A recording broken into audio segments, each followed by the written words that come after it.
What's up, everybody, and welcome to the Golf 360 podcast. I'm the host, Pete Popovich.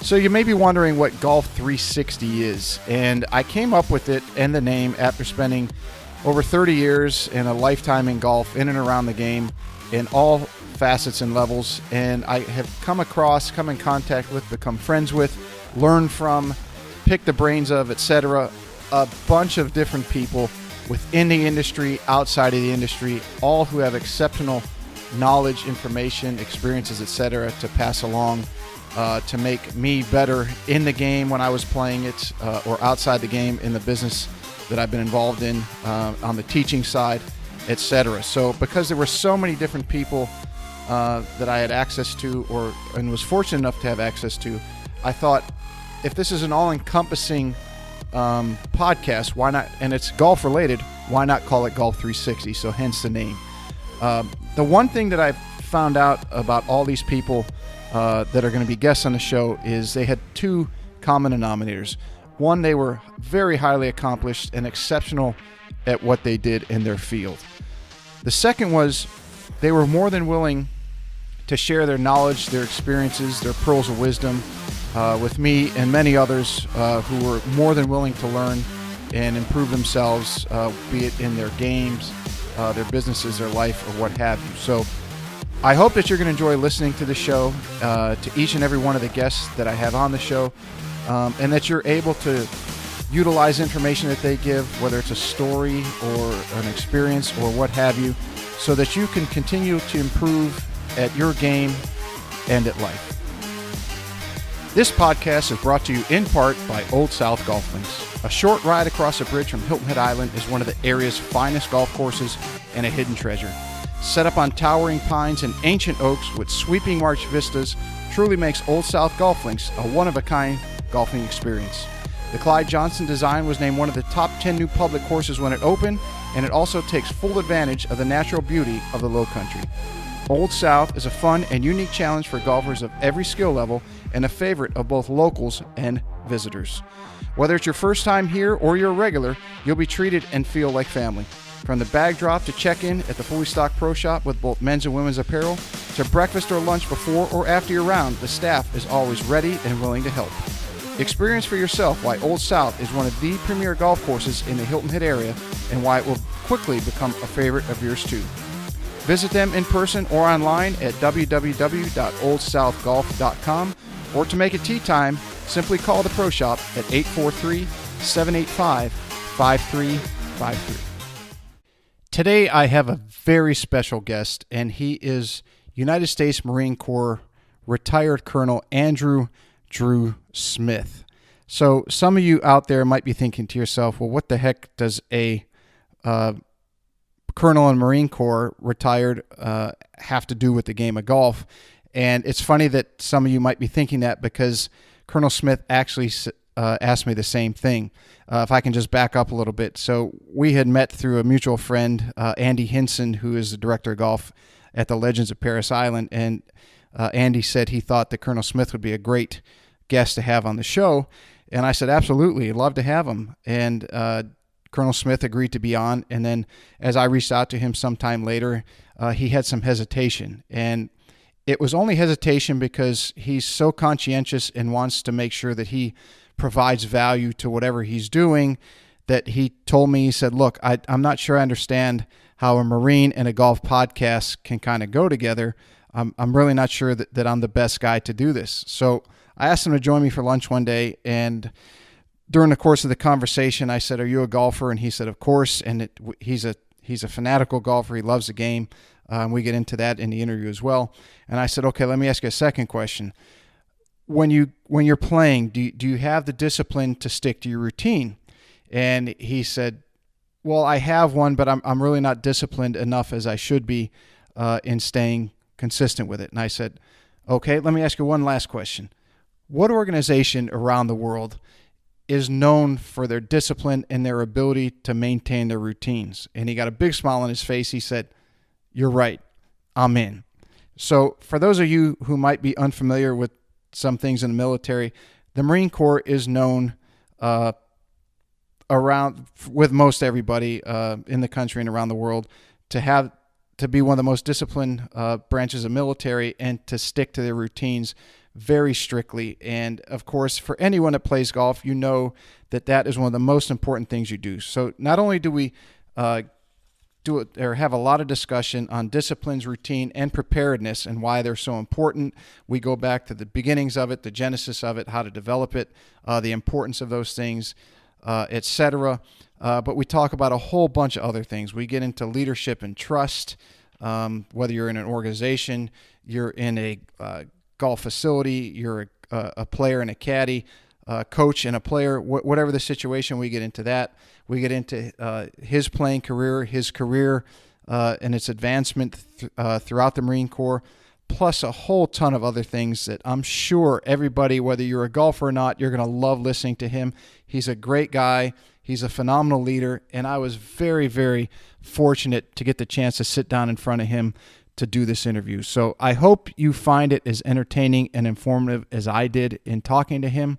So without further hesitation, let's get into my interview with retired Colonel Drew Smith. Here with Colonel Drew Smith, retired United States Marine Corps. Thank you for taking the time to do this, by the way. My pleasure. Before I get any further. But in preparing for this interview, finding information on you is extremely difficult, and you're a ghost, which I would think for you, you're very happy with the fact that that's an issue, or an issue for me, but not an issue for you. Yeah, I'm pretty comfortable with that. Yeah, and LinkedIn is my primary social media, professional media source. So, yeah. Yeah, sometimes I wish I had not discovered social media. It becomes, you have to have it for things like this and to push interviews out and so forth. But sometimes it'd be nice to take my phone and throw it right out in that water right there. I'm with you. Yep. So let's just, there's an obvious tie that you and I have talked about between golf and the military and the Marines in particular. But I'd like to start from the beginning. And this, I had this question down, but it was submitted by a number of people. Is what was your fascination and why the Marine Corps? Well, I come from a family of Marines. So my father served over 30 years in the Marine Corps. I've got a brother who's 2 years older than me that is still active in the United States Marine Corps. I've got a son that is a corporal in the United States Marine Corps. But from my earliest days, I've been exposed to Marines, and what attracted me to the Marine Corps, one, I had an absolutely superb role model, very fortunate to have a father that was a terrific father and also a very fine Marine. And he served honorably again for over 30 years. He was a World War II, Korea, and Vietnam veteran. He was an infantryman in those conflicts. So, very fortunate in that regard. And just my exposure to him and the exposure, I will tell you a significant aspect, it was my exposure to many of his peers, his contemporaries. And these were Marines that were not only, the best Marines in terms of their skill, their technical and tactical skill, but they were fine gentlemen. That's what one of the many things that I appreciated about them. These were fine men, and just through my exposure to them and their natural interest and desire to mentor young men and young women, that was something that made the Marine Corps an attractive option for me. And there was absolutely zero pressure growing up to be a Marine on both my brother and I. It was a personal decision, and one that I would do all over again if I had the opportunity. Mm-hmm. Yeah, it's interesting that you see your own parents and you see what they do, but it almost you grew up with it, right? As you progress, it's like, okay, that's what mom does, that's what dad does. Like you said, when you see their contemporaries and what they personify and what they represent and so forth, then you start to put the two together, and you might even shed your parents in a different light where you gain more respect for them. It sounds like that maybe. Absolutely. I think not only, certainly for the Marine and their dedication and service to their country, and but also the dedication of military families as a whole, and in our case, it was a Marine family. But I'm one of 4 children, and I had a mother that focused on taking care of the home front while my dad was often deployed. So it's a team effort, and they're certainly their love and respect and appreciation for each other and support of each other through some pretty demanding times. I mean, year-long deployments to combat, overseas deployments where the service member has to go overseas unaccompanied. In my case, it was my mother that was taking care of the household, and but when they certainly were together, they were a great role model for their kids. So, yeah. Perfect balance, sounds like, between the two. Right, absolutely. They understood what each wanted, or they had a common goal, and they understood what each was going to do, their role, so to speak. And they understood the values and principles that they wanted to instill in their children. So regardless of whether they were together or apart, those values and principles, remained. They were what they were, and that's what that's you were going to live by. And they were enforced and reinforced. Yeah. Did you grow up in one area, or was your dad stationed in different areas? Did you move around a lot, or initially I did? I will tell you, I was born outside of Chicago. My father was at Northwestern as an instructor. I was born probably in the last year of his 3-year tour there. 8 months later, after my birth, I was in Seoul, South Korea, where he was serving with the ROK Marine Corps. Then we were back predominantly on the East Coast, Virginia, Philadelphia, Pennsylvania, back and forth, and then eventually out to Hawaii. So I was in elementary school when we got out to Hawaii, and that's where he decided to retire. And my mother had a education degree, and where she kind of picked up on her interests and taught high school. And she was a advanced placement English teacher, but she taught not only AP students, but she was very interested and dedicated to teaching many of the kids that came from the Southwest Pacific, so from Samoa and Tonga, Micronesia, Thailand, from the Far East, that made their way to Hawaii. So she taught kind of the spectrum of English as a teacher. But Hawaii was where we ended up settling that's where down. You grew up, and that's mostly? where I grew up. Yes, yeah, and right outside of the Marine Corps Air Station there at Kaneohe Bay. Not a bad place to grow up. Not a bad place to grow up. Yeah, yeah. You get in any trouble? I couldn't imagine a son of a Marine getting it. Well, there's the adventure side, and then there's the if I do this, I get caught. It depends on how you define trouble, but it was a great place to grow up. It was different in many respects from what maybe the high school, elementary, junior high, and high school kid would experience on the mainland United States. But it was one that I don't regret at all and would not change. It was a great experience growing up in Hawaii. Yeah. When did you make the decision, or start to make the decision to consider the Marines as a career? Well, it was. My family was transitioning out of Hawaii at that point. I was the last out of the house. I think my parents, and very, very quickly, my parents were seeing the children now move away from Hawaii, and with the prospect of grandkids, and it was just they found it was in their best interest to come out of Hawaii, and they moved to Southern California. When I was leaving Hawaii to go to college, I was interested in at least looking into the Naval Recruit Officer Training Corps program, and there was some interest there because one was financially, you could, if you worked hard and got a scholarship, the Naval Recruit Officer Training program would pay for your schooling, and it was something, again, there was interest already in perhaps at least starting out with a commission in the Marine Corps, and then finding out what else life might offer.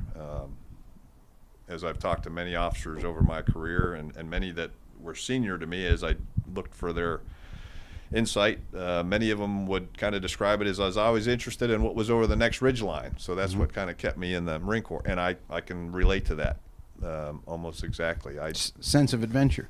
I kept on finding something interesting in the next step. So if you would speak to your from the beginning, your progression through, Sure.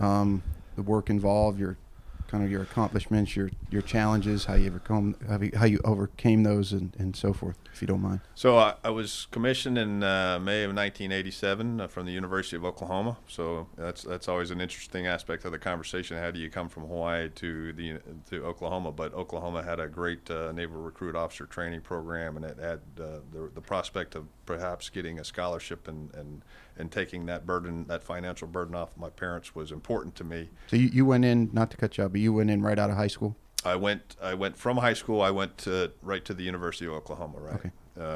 And coincidentally, my parents were transitioning out of Hawaii. They were returning to the mainland and going to Southern California. And there was some family, her father, my mother's father, was getting older. There was a need to support kind of his care, so it was just kind of coincided. But when I graduated from the University of Oklahoma, I was immediately commissioned as a second lieutenant in the Marine Corps, and within a matter of a few short weeks, I was in Quantico, Virginia, which I know very well, having spent some time there as a youngster, and entered into the basic school. Now, during my college career, you have to go to officer candidate school, and that is a screening, and I mean that's where they weed those out that may not be able to take on the responsibilities, leadership, and physical demands of being a Marine officer. And so OCS was completed while I was in college, and then upon receiving my degree, I reported into the basic school in Quantico, and that's where every Marine officer, and that's what the Marine Corps prides itself, one of its great attributes is that every Marine officer goes through the basic school, where you learn the fundamentals of being a Marine officer, to include being an infantry platoon commander. So is that different than what I guess is the GI Bill, where most of the, I shouldn't say most, but some of the men and women that go in now, that they'll serve maybe 4 years or how many ever years they serve, then go to college? Was it different then, or is it a program you have? It is. What you're describing is a young man or woman that enlists in the Marine Corps. They actually receive they execute an enlistment, and then they can either as active duty Marines, or if they choose to depart the Marine Corps and pursue a degree, a 4-year degree, they can, upon achieving that 4-year degree, they can receive a commission in the Marine Corps as long as they meet all the other entry or entrance standards. In my case, again, I went to officer candidate school while I was in college, and then upon graduation and receiving my degree, I was commissioned. I received my commission, and that's when I reported to Quantico. So there are differences there, and there are several programs for young enlisted Marines to compete, and they are very competitive for an opportunity to go to a 4-year university in the United States and receive their degree as an active duty Marine enlisted Marine, and then receive their commission, and then go on into the officer ranks, what we would call a Mustang. Okay. Yeah. Interesting. So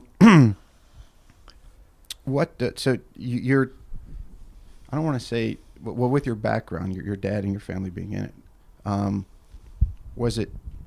were you more comfortable once you had to go through, let's say, the boot camp phases and then progress through, because you had been exposed to that your whole life, and you'd been around the dinner table with your dad's contemporaries and so forth, or were you where it wasn't as much of a challenge as someone that's family doesn't have anything to do with the military, and then they go into the Marines, and now this is a whole new world for them? Do you think that helped you? I mean, obviously it probably did, but...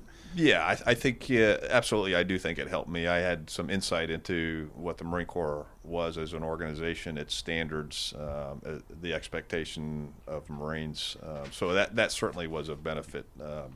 I'll tell you that while I had some of that kind of inside baseball, I had some of that, I had some insight. The Marine Corps, while it respects the fact that you may come from a Marine family, in my case, each Marine officer has to prove himself or herself capable of serving as a Marine officer. And so from a mental standpoint, from a intellect standpoint, from a physical standpoint, all that, it was game day.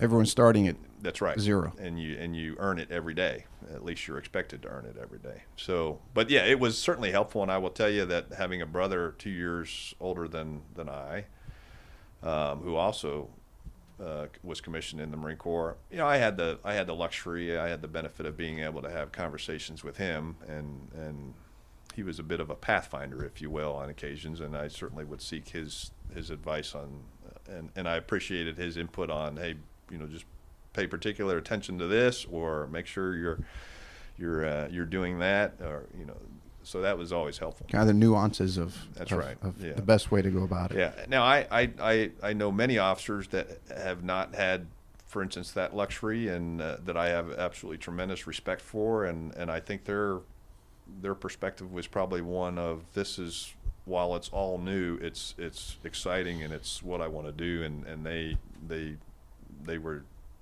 just as, if not more, successful because of their own motivation and desire to serve to the very best of their ability. So you obviously achieved a very high level of success.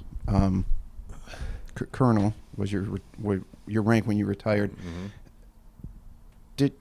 Did you find yourself striving to have the achievement, or did you find yourself following the processes that are instilled in you from the day you were, in your case, from when you're a young boy and grow up and you have a military father, and then you're in boot camp and you follow the processes? So were you more of, I want to achieve X level, or were you more, I'm going to follow this process and someday I will get to that level, but I'm going to focus on what's in front of me, as opposed to I'm got a goal that I want to reach? I think that's a very good question, and I think there's a couple ways to answer it. But the best way I would answer that is to say that I think the touchstone for the Marine Corps is leadership. It is about leading Marines and getting the mission accomplished, whatever that mission might be. So it's leading and taking care of your Marines. And oftentimes you'll hear kind of the adage, mission first and Marines always, and that's I think those are kind of good touchstones for any Marine leader, regardless of whether they're a commissioned officer or an enlisted Marine. I did set goals throughout my career. There was, for instance, when I went to the basic school, you don't have a military occupational specialty, an MOS, when you first go to the basic school. You actually you go through about 2/3 of the basic school, which is about 6 months long, and then you're assigned an MOS. And then oftentimes it's done on a quality spread. And one of the first things that I wanted to do, the first goal was to become an infantry officer. And there was not necessarily a guarantee. My performance, my expressed desire to be an infantry officer was going to be important to that, but there was no guarantee that at the end of the day, once the selection came out, that I would be an infantry officer. You actually have to pick 3. I picked being an infantry officer first, an artilleryman, and then a tanker. My staff platoon commander didn't particularly like the fact that on my initial submission I put infantry. He said, "Smith, that's not going to work. You got to give me 3 different ones." So I did. But then I had goals throughout. I wanted to, again, be an infantry officer. I wanted to certainly command an infantry platoon, and then I had a very strong aspiration to command a rifle company. I had an interest in being a battalion operations officer, and then a battalion executive officer. And while these positions may seem somewhat natural in the progression of a Marine officer as they continue in their career, there are no guarantees. So I think the important thing there was to perform. My father always said, you can't argue with performance. Mm-hmm. Performance is what it is, and I worked hard to perform, take care of my Marines, and do the very best I could, and then make sure people understood what my goals and aspirations were. So yeah, that kind of is a good segue into the next section, where we talk about the routines and the discipline and the preparation, and I'll go back to when we first talked about you being a guest, and it was in true leadership fashion. I think your question was somewhat to the effect of, well, what could I, as a former Marine, or let me take that back, once a Marine, always a Marine, right, as a Marine, offer to a golf podcast, and explain, well, the the name of the podcast is 360, so it's all encompassing, and golfers are continually told, follow your routine, have the discipline to do so, one shot at a time, one hole at a time, and then when you're done, you calculate your score and so forth. So what better person to talk to than someone who actually did that for a livelihood? And how many times do you get to sit down with a colonel? So that's an added benefit. I can point you in the direction. There's a number out there, but yeah. But before we get into that, I just want to go into what was very interesting that I found out about the Marine Corps. The local PGA, we had an opportunity to do a half a day in the life of Marines set up through Paris Island and Andy Hinson, the director of golf. And it was amazing to me. You know, you're watching all the men and women go through the, and particularly the obstacle course and the physical training and so forth. Mm-hmm. And we're watching this from afar. And then we had a chance to go down onto the obstacle course and even go on a few of the obstacles. But you're walking by these kids, and that's what they really are. I mean, they're 17, 18, 19 years old. Right. Still pimples on their face. And it's reality kind of hits you like, wow, these are just young kids. I'm 40-some years old. I'm old enough to be their parent. And it's amazing. And the responsibility that they're given and learning that. So I guess what I'm getting at is when you take somebody, and I can remember what it's like to be 17 years old. Can you speak to how routines are developed, the discipline that's utilized to do that, and in particular from a Marine Corps standpoint? Sure. One of the first things I would say, Pete, is that for Marines, discipline is very much a hallmark of being a Marine. Closely tied to that are the values of being a Marine, and in there's a passion for the Marine Corps, for service as a Marine, and all that our Marine Corps represents to its nation. It's long been used, but the nation doesn't necessarily need a Marine Corps. It wants one, and it wants one because of the values and principles that Marines live by, and the Marine Corps' proven performance in the service of the nation in peace and in war. So those values are very important. Now, to the discipline of a Marine, young Marines, enlisted Marines come to either Paris Island, South Carolina, or they go out to San Diego, California, and that's where they go through recruit training. And that's Camp Pendleton? San Diego is about an hour just south. The recruit depot in San Diego is about 50 minutes to an hour south of Camp Pendleton. So it's actually right in the heart of San Diego for all intents and purposes, right adjacent to the airport, and it's a historical location. But both recruit depots produce anywhere from 18 to 20,000 Marines a year, new Marines. From the day that a Marine steps off the bus onto the yellow footprints, they are being instilled with the discipline that is required of being a Marine, and concurrently those core values of honor, courage, and commitment that are required of being a Marine. And how do you instill that discipline? It gets to some of what some might today call the old-fashioned instant obedience to orders, attention to detail, executing as a team, performing as a team. Again, attention to detail, taking care of small things, because if you take care of the small things, again, another cliche, but it means something. The larger picture will take care of itself, and you can make some correlation there with respect to the golf game. Right. And so in the golf swing, what have you. But from day one, a Marine is being instilled with a level of discipline that is requisite to serve as a United States Marine, and that discipline is not only gets to their physical ability.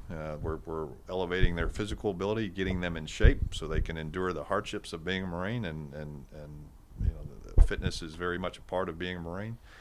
It's the understanding of what is the high moral standards of being a Marine. I will tell you that that has always been very important to me and to the commanders that I've worked for and the Marines that I've served with, because having high standards and high moral standards. When you go to less than pleasant places and perform or you're participating in combat operations, that can be very trying on individual Marines, and it can you're going to see and do and experience things that can start to you need that high standard. You need that kind of foundation of values and principles and physical fitness and discipline to help kind of carry you through those type of things. I'll just add that combat has a propensity to wear at those things, and things like not dehumanizing the enemy and ensuring that the civilians in their respective combat zone are being properly treated, and we avoid any collateral damage while we are trying to perform the mission that we've been assigned, whether that is the Marine mission of, for instance, the rifle squad of locating, closing with, and destroying the enemy, or providing security to an area so that it can be safe and secure for its inhabitants, and that government and security forces can start to take root and be able to provide for their own. So so the discipline in both from a physical and a execution standpoint and a moral standpoint is all very important to being a Marine, and that begins right at boot camp, and it begins certainly at the officer candidate school. Although there is an expectation, and we do this through our recruiting forces, that those that are standing on the yellow footprints or getting off the bus at officer candidate school have come with at least a solid foundation of those qualities and values and characteristics. So from the recruiting perspective, when men and women go to recruiting station, the questions and the Marines who are there asking the questions and talking to them, that there is a weeding out process that begins at there right is. There. I spent 3 years on recruiting duty. I spent 3.5 years in the recruit training business at the recruit depot in San Diego. But relative to recruiting, the recruiting force, every young man and woman that we contact and that is interested, or that we're trying to spark interest in terms of service in the Marine Corps, goes through a screening process, and they're screened not only for their level of intellect. They take the ASVAB, and the Marine Corps has probably upwards of 98% high school graduates. In other words, they are diploma carrying graduates, which to the Marine Corps says that this young man or woman can commit themselves to a 4-year effort and come out on the other end with having accomplished what they set out to do, and that's a big indication of that young man or woman's level of commitment and ability to serve as a Marine. So they are screened. They're screened morally. What type of background do they have? If they had a lot of police involvement, they're certainly screened from a illegal drug use standpoint. And then they're screened physically. Are they capable of at least beginning training and be able to undergo the rigors of that training? And I'll just add that the recruiting force, once a young man or woman has signed on the dotted line, so to speak, has the responsibility of continuing to prepare that young man or woman until they actually show up at the recruit depots. And sometimes that can be from anywhere from 90 days to up to upwards of 6 months, depending upon when their ship date is. So. The schooling and so forth, other Right. responsibilities. This next question might sound very simple in elementary and even generic, but I think as we're talking, it's some of those things, the simple things like we talked about before we came on. Admiral, is it? I got it written. McRaven. McRaven. Yeah. His commencement speech at the University of Texas, that now I think is over 8 million views. But the smallest things like, excuse me, making your bed in the morning, and that if you, like you said, if you can't accomplish the smallest thing, you can't accomplish the biggest things. And small things add up progressively. And if you accomplish something first thing in the morning, then the next thing becomes easier, and next thing becomes easier, and it's almost like an avalanche effect. Right. And he goes on and on. If anyone hasn't seen that, I'll put that in the show notes, and they can check that out. It's a very, very cool speech. But getting back to simplicity is the question is why are routines so important? Well, I think as Admiral Craven does a exceptional job in bringing out relative to making your bed every morning. One, it reinforces the discipline that you have as a person. You make that bed, as he describes. If nothing else, no matter how your day goes, you come back to a made bed. And I think most people would, if they look into a room and they see a bed that's not made, and you can draw some conclusions from that. Although you have to temper that. But if you see a made bed, and you probably have a pretty good idea of, or you're getting a better idea of how that person thinks about themselves and their environment, and maybe even respect for their family and for the values and principles that are within the family. But getting to the routine, I think it's important. Taking care of those small things and almost making those second nature, then allow you to do those things again, second nature, and stay focused on maybe the bigger picture. And oftentimes you'll find that you're more efficient because you've built those kind of disciplines into your life. We Marines particularly, we do things. We do drills. We do things over and over in terms of whether it's machine gun training or squad tactics. And I'm speaking principally from an infantryman's perspective, but you can relate to any military occupation, relate this point to any military occupational specialty, whether it's somebody that is a mechanic or an avionics technician, and what they do in terms of, for instance, entering the fuselage of an airplane, what tools they use, and how they go through that process, and then at the end ensure that airplane is returned to its proper state, and that all those tools are accounted for, so that they might not become a hazard to the aircraft at a later point or to the flight line. So you can relate this across the Marine Corps and probably across many types of organizations and walks of life.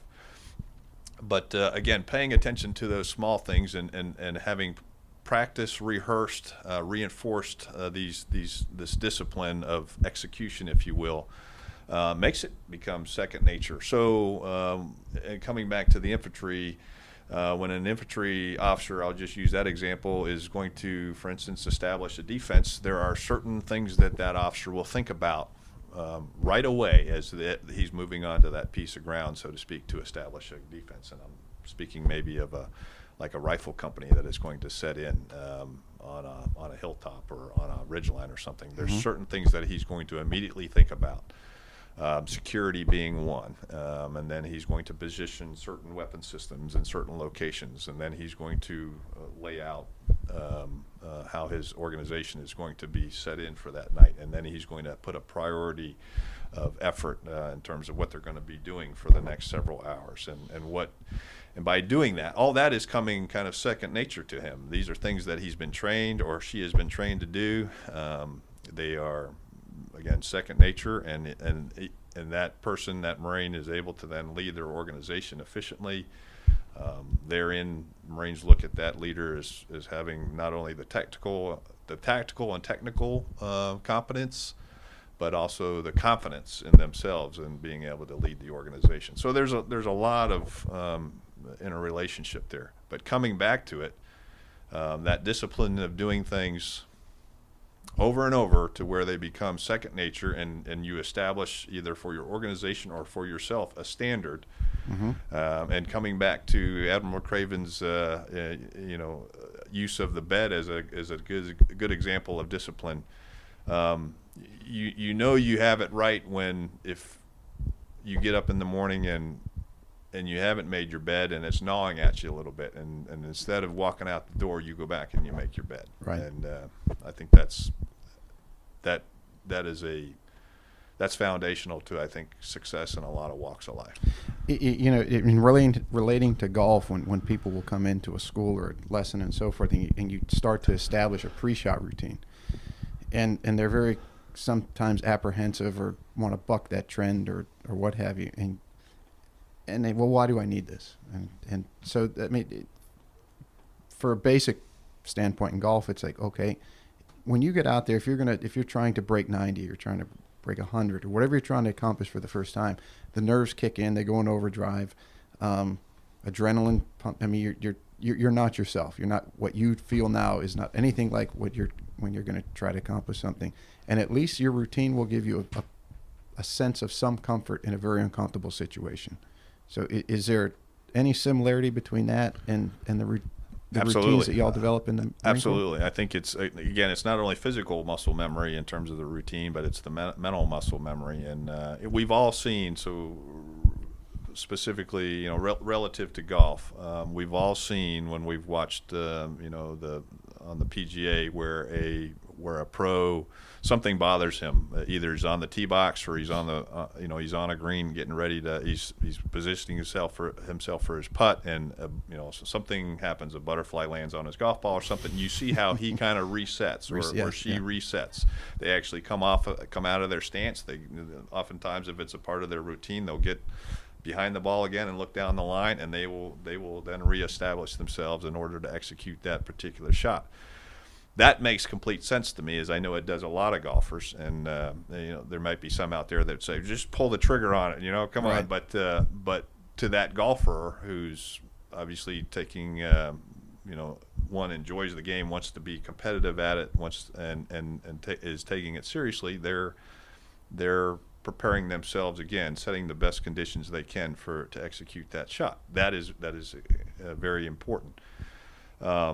There's a mental aspect to that as well. And coming back to the Marine Corps, one of the many things that I think the Marine Corps does well in terms of educating its Marines is it asks Marines to read, because through reading, whether it's history, or reviewing of previous conflicts, you're able to see, or you're able to perhaps pick up some patterns of things. And pattern recognition, I think, while there's been a lot of theory on it, I think it means something. There's something there. So let's relate that back to golf. I'll stay on the point about the military training first. We train Marine leaders to be able to look at a situation, and they can pick up on elements of that particular situation.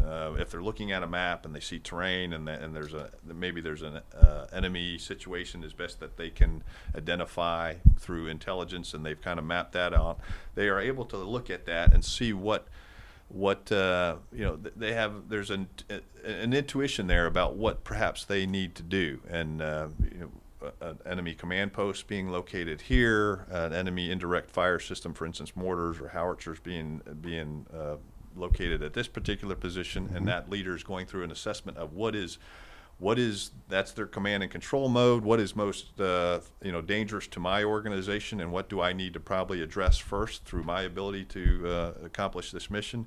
Well, on the golf course, I think we've all stood up on golf holes and seen where a golf hole meets our eye or fits our eye, and we feel very comfortable.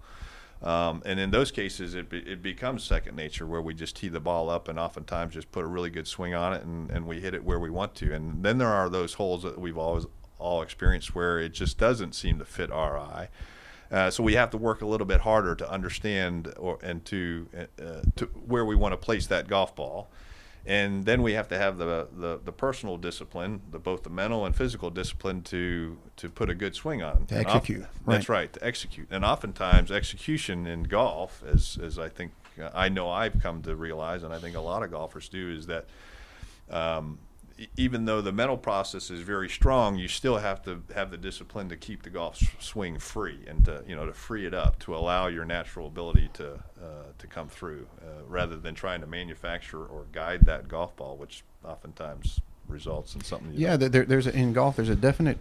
You develop your plan. Okay, I'm going to hit it on this side of the fairway. I'm going to hit this subtle cut on whatever shot you're going to hit.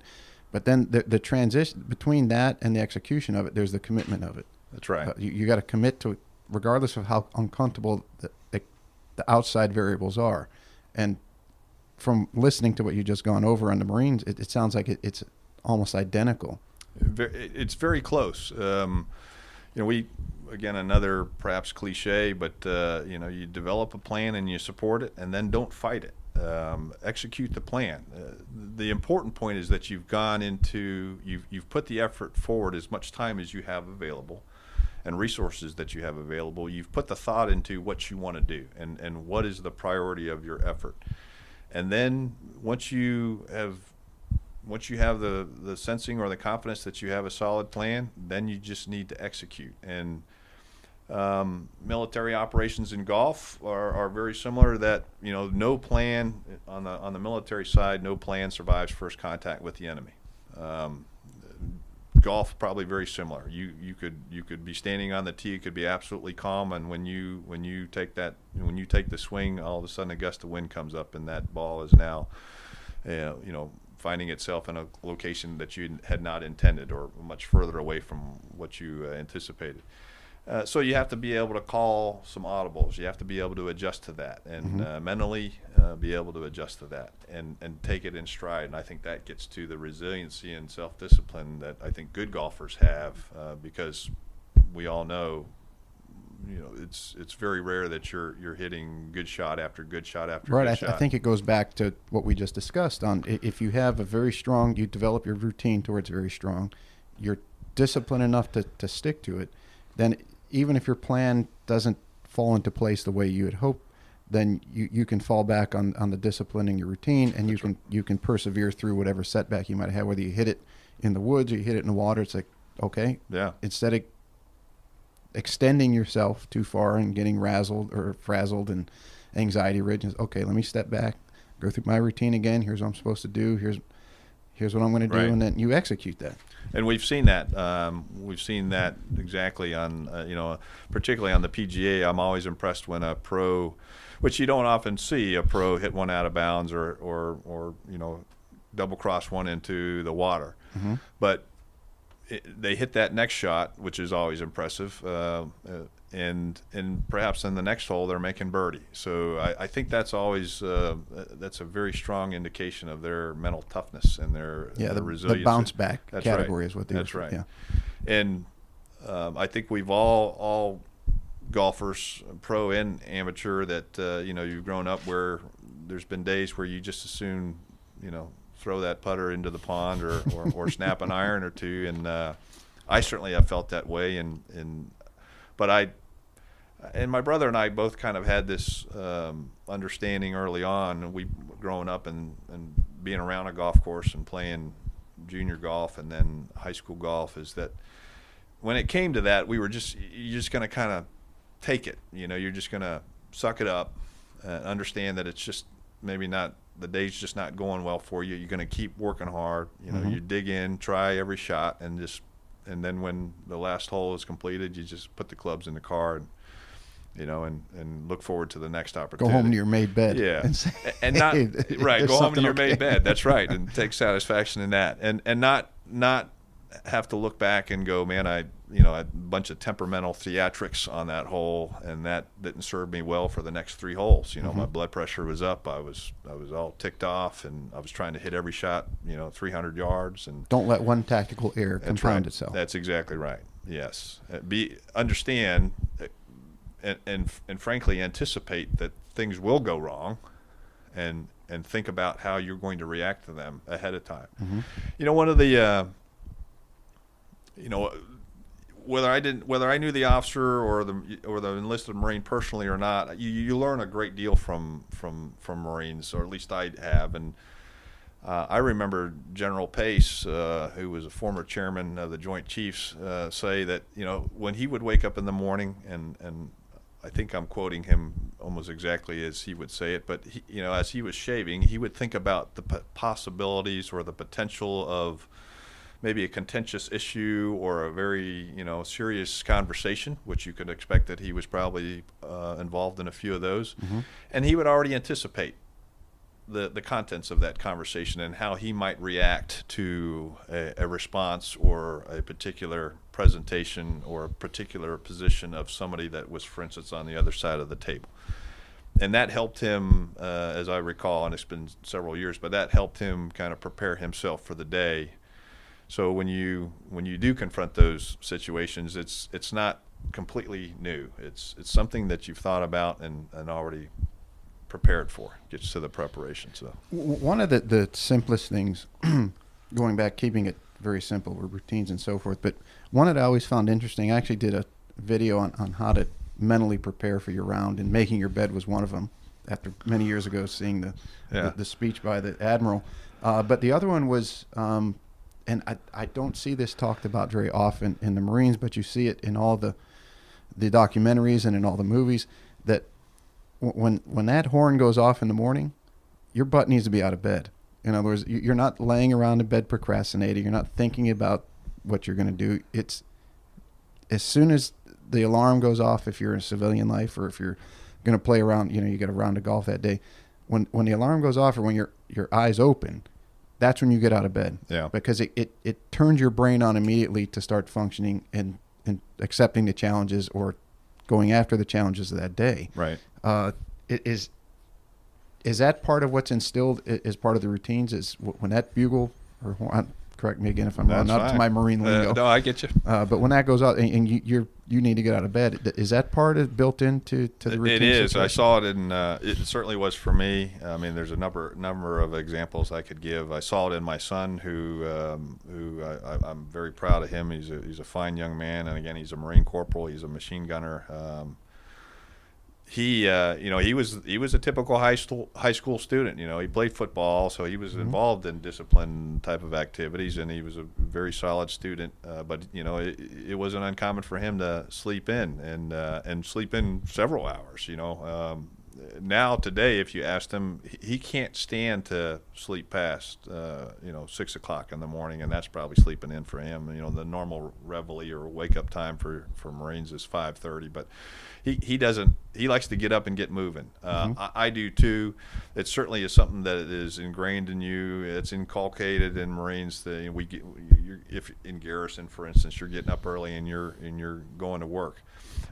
Personally, and I think a lot of Marines do this, even it could be on a weekend or a weekday. But personally, I believe in, and this is not original thought. A lot of military special operations speakers that I've listened to, they'll talk about something as simple as make sure that your physical training attire is laid out for you in the morning, and you've got your alarm set. And when that alarm goes off, kind of alluding to what you were just speaking to, get up, get your physical training attire on, and get moving. Well, yeah, that's being prepared. You're doing it the night before, and there's nothing else to do. So your brain is focused on one mission in the military, and then on golf, it's okay. My mission, so to speak, is to play as well as I can play. Right. And that if I can limit more distractions and variables, the more efficient I'm going to be. That's right. And I don't think that a whole higher caliber players understand. I don't think that the higher handicappers, or the people who aspire to be better golfers, understand that. And it goes back to what we talked about in the beginning, that the smallest, simplest things that you can do lead to bigger and better things. And if you can't do the small things, how are you going to do the big things? Right. And when you think about it, using the physical training example, you lay out your gear, you lay out your running shoes and shorts and shirt and all that. And when you get up in the morning, you're not thinking about really putting them on. You're just putting them on, because the larger goal, the larger mission is to get moving, get some physical training in. And a lot of people are on very tight schedules, working, etc. So your goal is to maximize that hour of physical training that you have to start your day, if that's what your routine is, or at the end of the day. So yeah, that preparation, that attention to detail is. I don't think it's being overstating it. That's. I believe people.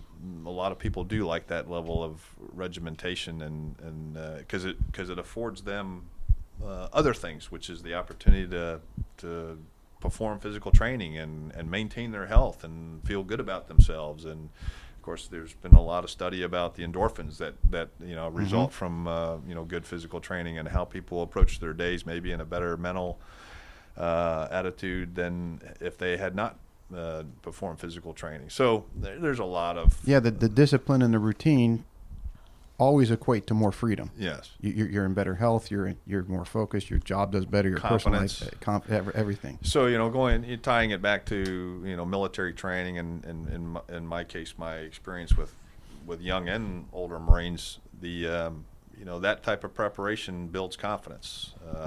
You just intuitively know what to do, and again, you have to always be prepared for the what if, and be able to think about what audibles you would call under what circumstances, and that gets to my point about reading history, and doing reviewing tactical scenarios, and because there are a lot of commonality. There's a lot of commonality out there, and you can see patterns in decision making based upon what events have taken place, and so it's similar in teaching. That because people will say, well, how different is it teaching a tour caliber player, a tour player, versus someone who's a 15 handicap? And the easiest way for me to explain it is it's like with a higher handicap.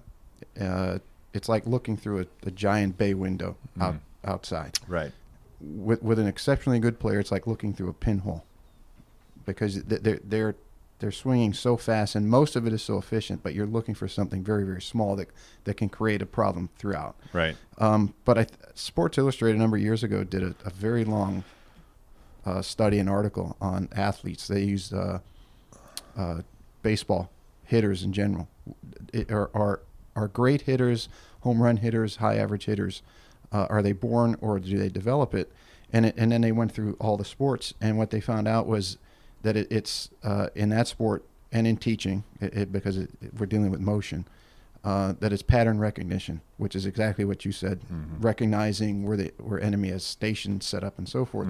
And the faster you can recognize things, you can eliminate certain things right away. So, for example, for a pitcher, batters, per the article, always said that they're taught to look at the ball behind a pitcher's head to see where his fingers are on it. Right. So that you go from an unlimited amount of places that the ball can be thrown. If he can only throw a curveball based off where his fingers are positioned, well, the batter's going to look in a smaller area. And then based off how his leg moves, he can eliminate another certain. So the best batters are looking in a very small area for that ball to be based off the pitcher's movement. And I think that holds true in martial arts. I know it holds true in golf as I look at players. If they move a certain way, then I can eliminate a whole bunch of things that they're going to do. Well, and what you're also getting at is finding an advantage. So on the baseball side, being able to recognize a pitcher's hand position and his fingers, and being able to potentially identify whether he's got a knuckleball coming at you or whether he's throwing a split finger fastball is important. That may give that batter, if they're capable of determining that, an advantage. On the military side, being able to look down at a map where your intelligence specialists have laid out what they believe is the enemy's, and you never have a complete and total picture, I'll tell you that. Just like I don't think you would ever have a complete and total picture just because of the rapidity of movement for a baseball player, for a pitcher. But you see some small elements that you can intuitively put together with some other ones and try to get get to a decision.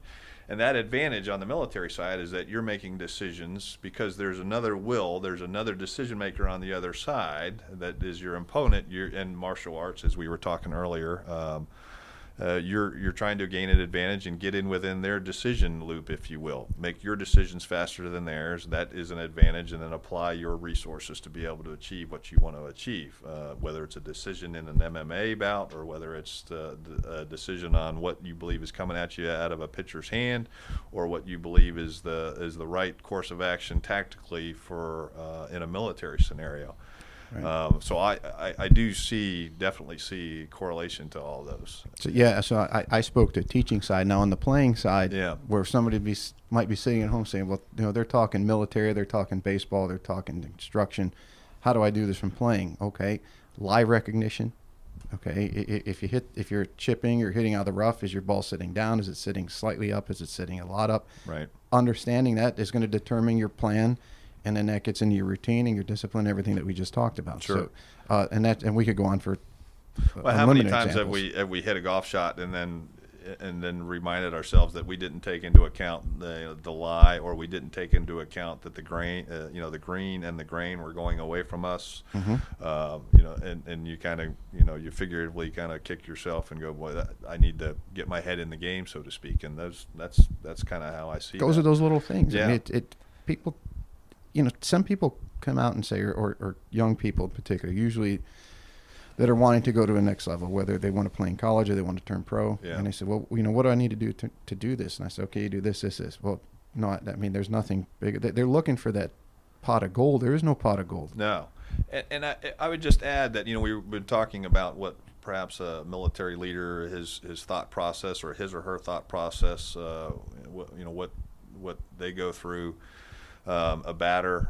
But for a golfer, I think what you want to achieve or the level you want to get to in terms of your thought process is that when you are approaching a shot, you're looking at the lie, you're looking at the green. Let's say you're getting ready to hit a fairly short chip or a wedge or something like that. You're looking at the elements of the problem that you're trying to solve, so to speak, without becoming overly technical and starting to get yourself kind of all wrapped too tight. You're assessing the lie, you're assessing the yardage, you've got an indication, you've got some sensing of whether you've got some wind working against you or for you. You've got an idea of how that green is shaped and whether where the pin is and how it's sloped, and all that is just very it's a fairly quick or rapid assessment, and then you execute the shot based upon your skills. And I think there's a lot of correlation between how you would approach a golf shot and how you would approach problem solving in many respects. I mean, that's how many of your routines from your Marine days do you still adhere to? I admittedly, I've got some work to do. I just alluded to, hitting a shot and then, walking up on the green and going, hey, dummy, down grain and the green slopes away. I mean, you didn't take that into account. You flew the ball in there, too far. So probably 50-50, I would say. I mean, that's not a particularly great report card, but the fact that I'm aware of that, I think, is important. First step, right, is understanding that's that you're right. not doing it. I would tell you that one of the things that I work to do, one, I have great respect for the game, love the game, and I know the game is, one day you can go out there and you can really have a great round, and the next day, and you hear this on the PGA Tour as well, when you see somebody go really deep, a really great round, and it's always hard to put together another really good round, and it's very impressive when they are able to do something that is even remotely close. But I think it gets to, one of the things that I do lean on is just kind of the mental discipline, mental toughness. You just got to hang in there. There's no quit. There's no temperamental theatrics and just kind of throwing the club, or I take a little pride in that you just kind of grind it out. And sometimes grinding it out means is that, you may be getting a big number on a hole, but it's not one where you're just batting the ball to get it closer and closer to the hole. You're trying on each shot, even though you know that you're going to walk away with a number because you may have hit the tee ball into the water, or you double crossed it out of bounds or something like that. I think it's just important to stay in it. Don't quit. Yeah, keep because once you take yourself out of it, that's it. It's over. Yeah. If you're in it, you never know what can happen. That's right. You didn't expect to hit a bad shot. Now you're not expecting to hit a good shot. You just might do it. That's right. And that can kickstart your round again. And I think that mental thought is an important one. Is that anything can happen, good and bad, on a golf shot. But if it's not going particularly well, who knows? You may hit that bunker shot and hole it. And I think most golfers have experienced something like that, where they've just stayed with it, and lo and behold, where they thought they were going to have to dig it out of the bunker and then two putt, they end up knocking it in. That can happen. We all understand that it's probably the exception and not the norm, but who knows? And I think equally important is that it carries over to the next hole. That positive mental attitude is the bridge to the next hole. It's the first step. It's the making your bed. It's the getting up when your eyes open. And a part of that, I think, mental discipline is being able to, when you do have a hole that really has kind of gone sideways on you, that you're able to close that door when you're on the next tee. And that is one area, admittedly, where I feel I need to do a better job. I need to play each hole, and the good golf rounds that I've had is where I've been able to. I wasn't thinking about anything in the past in terms of the holes. I was focused. I was in the moment. We hear that a lot. Be present, be in the moment. I was thinking about playing each shot and not worrying about what putt I may have missed or how that tee ball was, 2 holes prior. So I think that's very important. On a final point, and I had, we talked early on about mentors and role models. I had the great fortune of growing up again in Hawaii, and one of the friends of the family was a World War II veteran Navy pilot. And this gentleman was an exceptional golfer, and he was an exceptional golfer up until his 80s. I think he was 75, 74, and shot his age. That's how good he was. Pretty good. I remember he had a beautiful Hogan bag, Hogan irons, and he just was just a superb golfer. But one of the things that he taught me, or reinforced with me, was kind of the presence on the golf course, and he was calm and composed, and he I won't do it justice, but he essentially said, you gotta accept birdies and bogeys and kind of treat them both the same. You try to minimize the highs and lows, and that's kind of counterintuitive, because in other sports, you want to get really kind of hyped up, and that energy and that motivation can be a force multiplier for teams or even individuals. But in golf, it's the opposite. It's the opposite. It's keeping that kind of composure and your blood pressure at the right level and keeping a positive mental outlook. And he epitomized that, and that's what I always respect. And in addition to being an absolutely superb golfer, he was he was a fine gentleman, but his presence on the golf course was just a joy to be around. Does that maintaining of consistency, does that roll over? Does that correlate, is a better word to use, to something like the Marine Corps, where if you're a battle situation, so to speak, that's going to drag on? Yeah. If you're getting highs and lows, you go high, you got to settle down at some point, or you'll never last. You can't run in the red constantly. Right. So is that something that you guys work on, or is it, or that you teach, or is it integrated into the routines and discipline and so forth? It's something that certainly is, I guess, it's more of something that you would be mentored on by more experienced Marines, and certainly those, we oftentimes have professional military education sessions where we bring in older or retired Marines, once a Marine, always a Marine, but bring in Marines that have served for many years and have been in different situations to include combat, and have them have question and answer sessions. They provide a presentation about their combat experience, and because that's what we train to do, right? That's what Marines train to do. Is right. Our mission is to do the bidding for the nation when that needs to be done, and that means that the mission of the Marine Rifle Squad is to locate, close with, and destroy the enemy. That's it. We make no bones about it. So, but leading in that environment can be very challenging. You're right. The highs, you can be exposed to situations that can cause emotions and temperament and just kind of the energy of the situation to really kind of skyrocket. Leaders are trained, are mentored to be the calm within the storm. You've got to be able to think. Particularly Marine officers are expected to be able to think when things are going very poorly around them, or appear to be coming, things are starting to go the wrong way. They have got to be able to think on their feet, be calm, composed, not only for their own ability to think and lead and make decisions in a timely fashion and make good decisions. And again, we talked about intuition and pattern recognition, but also because you've got a lot of young Marines looking at you going, okay, what are we going to do now? And it's the leader that is capable of instilling confidence in them that, okay, this is not going as well as we expect, but we're going to win here. We're going to make this work. And that instilling a confidence, and I'm kind of focused on the military leadership side here. We bring it back to golf, but it's amazing what you can tie it to any organization. It's amazing what your people will do when they have a sense of confidence in their leadership and in their mission.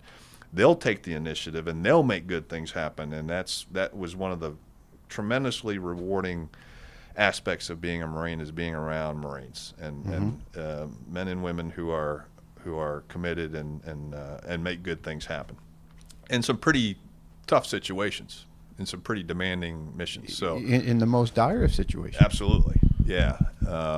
So it gets to the mental toughness and the self-discipline, and it gets to, your values and principles and your faith, what you hold near and dear, what you lean on under tough times or during tough times. So all those things are very, very important they're very important to people. I realize that they're very important to being Marines. Being a Marine, they're central to how well you can get the job done and perform your particular leadership role. So, yeah. Let's move into golf in particular. Yeah. Your life in golf. Let's start there. We started with your life in the military and how it started. So how did you get started in golf? So I'll never forget. I was in Quantico. I was 7 years old. So my dad, again, was a Marine, and he actually commanded the basic school where all Marine officers go through, and he loved the game. He started a little bit later in life and developed some muscle memory that probably wasn't, in today, as we have all the opportunity to look at the golf swing, his was probably a little bit more handsy. He was maybe a little bit more Lee Trevino-ish, if you will. But he put the passion, the spark of golf, and my brother and I in Quantico when I was 7. The golf pro by the name of Dennis O'Leary, I'll never forget his name, cut off a 7-iron and put it in my hand. And that just kind of started it. And I started playing in Quantico, and fortunately, again, I had a father who loved the game, so wherever we went, as much as possible, we would try to find a golf course and play. Now, eventually finding myself in Hawaii at Kaneohe Bay at one of the more beautiful golf courses in the military, it was a great opportunity, and I worked at the golf course for several years. So I've been around golf all my life, and have, it is a passion. It's something that I love to play golf. I can say I'm 54 years of age now. I still have very high expectations, and I keep on working at it. But I realize that probably the best years of golf are behind me, but the reward and the enjoyment are still now, here and now. And the best years in terms of ability and proficiency in the game perhaps are behind. But did you have any mentors or teachers in golf the way your dad and his contemporaries were for your military career? That gentleman that I was talking about, that was the retired, he was certainly a teacher and mentor. And then the golf pro out at K-Bay at the time, a gentleman by the name of Terry Young, was a great mentor, and he would teach about the game and provide lessons. Were some of the things that they taught you, because they were obviously were connected to the military? Yeah. Were they as much golf lessons as they were life lessons, and that you might have used as you got into the Marine Corps? I would say the gentleman, again, his name was Howard Culbreth. He went by Cully, and I admired this gentleman so much that if I had another son, I was going to call him Cully. That's how much I admired this gentleman. And again, I had a terrific father and a great role model, and Cully was almost kind of like an uncle. Cully was one that would provide kind of the life skills and mentoring. The pro was the one that was providing the technical, the swing keys and the review, and he was talking golf in its purest form. Cully was talking golf relative to self-discipline and composure and treating birdies and bogeys just about the same, and staying in the moment and closing the door to the previous hole that may not have gone so well for you. And I would also tell you, Cully was the one that would,